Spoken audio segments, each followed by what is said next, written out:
Hey everyone. Okay, I just wanted to do a video today and go back to Syria and revisit that issue. I haven't talked about it in about 2 weeks, but I have been watching it. It's just that I've been pretty occupied with the Towergate videos that I do and the French elections. But I wanted to touch base on something that I've been watching for about 2 weeks. It's been going on in Syria, and I think it's bad news. And I don't know, well, I know this.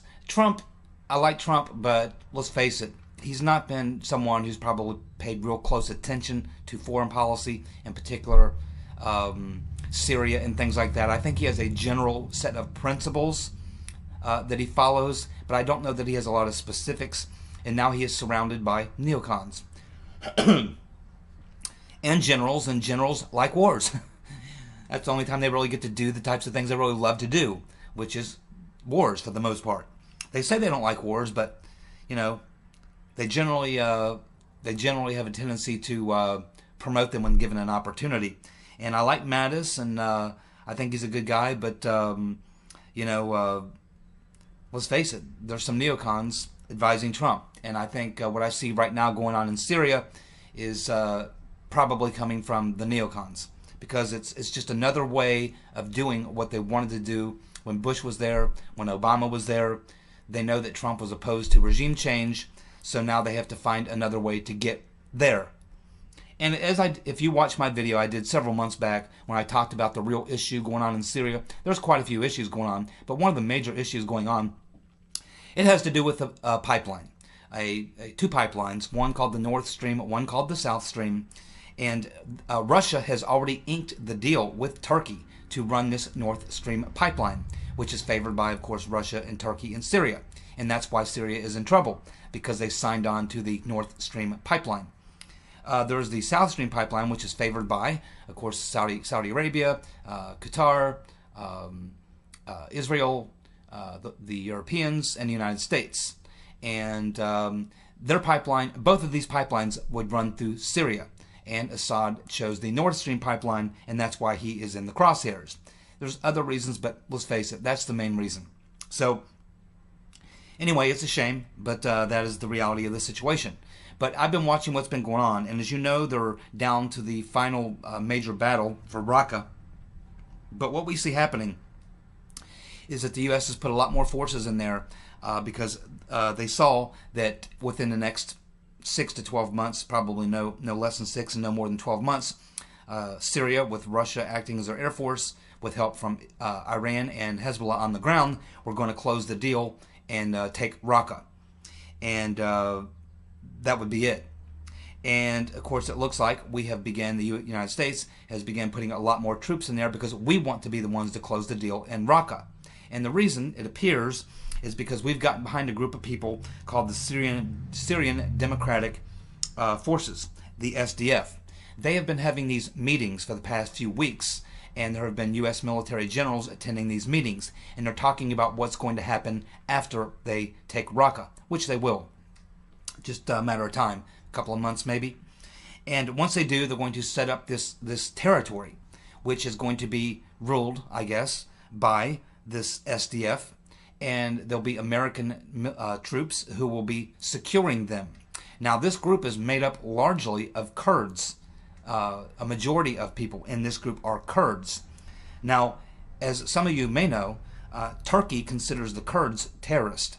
They're totally opposed. So they are going to be very opposed to this, because this particular area that we're talking about is pretty close to the Turkish border, where Turkey is constantly fighting against the Kurds in this region. So it looks like what they're going to try to do, this goes back to the neocons' plan to partition Syria. It's essentially what they're trying to do. They're trying to take this territory in the central eastern portion of Syria, and they're going to try to carve out a section there and put in the SDF, backed by U.S. troops, largely made up of Kurdish fighters. This is not going to work for Turkey, I can promise you that.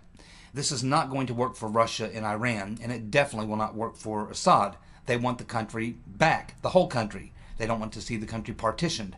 So what this means is that this war will drag on and on and on and on, because, and it ultimately could find us right back in a situation where we're facing head-to-head with the Russians, because quite honestly, you know, Syria is not going to allow this, and so what you could end up with is again the U.S. forces along with this SDF group taking Raqqa, at which point Putin and Syria and Iran and the other groups are going to go to the UN and say, okay, we've got Raqqa under control, the terrorists are gone, now let's go ahead and reunify all of Syria. Assad's the president, we're going to go ahead and talk about having elections, but the U.S. is going to say, no, no, no, no, no. We're perfectly happy with what we have right now. Yeah, there should be elections, Assad must go, but we're going to go ahead and carve out this territory for the Kurds and for these Syrian democratic fighters, and this is going to be their little new partition of Syria. That isn't going to work.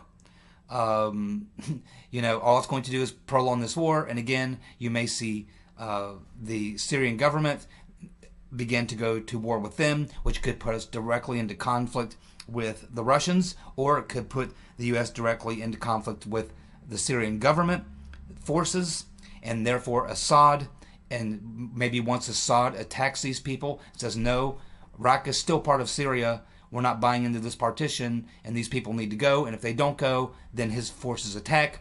Now they have got an excuse, the NeoCons will have an excuse to say, okay, we see what Assad is doing, he's going after these Kurdish people, he's going after these people who are opposed to him, this Syrian group who's opposed to him, so basically Assad now must go militarily. So it sets up one of these two scenarios is what it sets up. I can tell you that Assad, the Russians, and the Iranians are not going to go along with this partition. It's been discussed before when Obama was there. It's a no-go, and it's only going to drag the situation out. And again, you have to ask yourself, why would the U.S., why would they run this line, run this track, especially when Trump said he didn't want a regime change in Syria and he wants to focus on other things. But you can see that the neocons around him are working out a plan, and Trump may not even be aware of all of this. He's got many things on his plate, and he's listening a lot to his generals telling him what he should do. So I think that he might find himself getting sucked into this trap, and it's unfortunate, but that's the way it is. And again, the overriding reason for this, and the reason that we are not willing just to walk away, let Raqqa fall to the Syrian government, and then sit down at the UN with the Russians, with everyone else, and work out a plan. Assad's already agreed, essentially, to stand to leave and allow elections. He's okay with that. He just doesn't want the country divided and partitioned out. And it looks like this is exactly what we're going to do, and it all has to do, again, it's that pipeline. That is the only possible thing that would be worth it for us to continue to stir the pot, to drag this thing on, to continue to spend the money and the physical capital, human resources, blood and treasure to extend this fight in Syria. There's no reason to. We don't have to be there. The only thing that we had to do to see this thing come to an end, all we had to do was tell the Saudis, tell the Israelis, tell the Kuwaitis, stop sending in the foreign fighters. If they did that in 3 months, Assad's forces, along with the Russians and the Iranians, they would have captured Raqqa. Syria would have been back to being Syria, and then they could have went to the UN and talked about having the elections. But we're not going to let that happen. And I don't think it's coming from Trump. I think it's coming from neocons. And I just don't think he fully understands that he's being led into a trap, which will put him in a situation where he'll be faced with making a decision whether looking weak or facing down Assad. And that's a position that can put him in. So a game is being run by the neocons, and unfortunately they'll probably succeed. I hope they don't, but hopefully it won't lead to a head-to-head confrontation between the United States and Russia. And I don't think either the United States or Russia would want to go to World War III direct confrontation over this area, but I expect that there could be, it could get ugly and get a lot worse before it gets better. And that's a shame. But that's what I see happening in Syria. Another thing is going on in Syria is the Russians wanted to have an investigation of this Syrian gas attack, and the United States is blocking that at the UN. So they really don't want to have an investigation to find out what really happened. As most of you know, I lean slightly to the side of believing that Assad did not launch the gas attack. I believe it was some sort of a false flag. I believe it was probably al-Nusra. They've been behind the last 2 or 3 of these types of things, and I believe they were probably behind this one too. And I can't prove that, nor can anyone, because we're not allowed to see the intelligence. We're not allowed to have, obviously, the U.S. and their allies in the UN do not want to have the investigation. They're thwarting this. They don't want the Russians investigators to take a look at it. So obviously they don't want to investigate this. They want to move on, which tells me they probably know it was al-Nusra.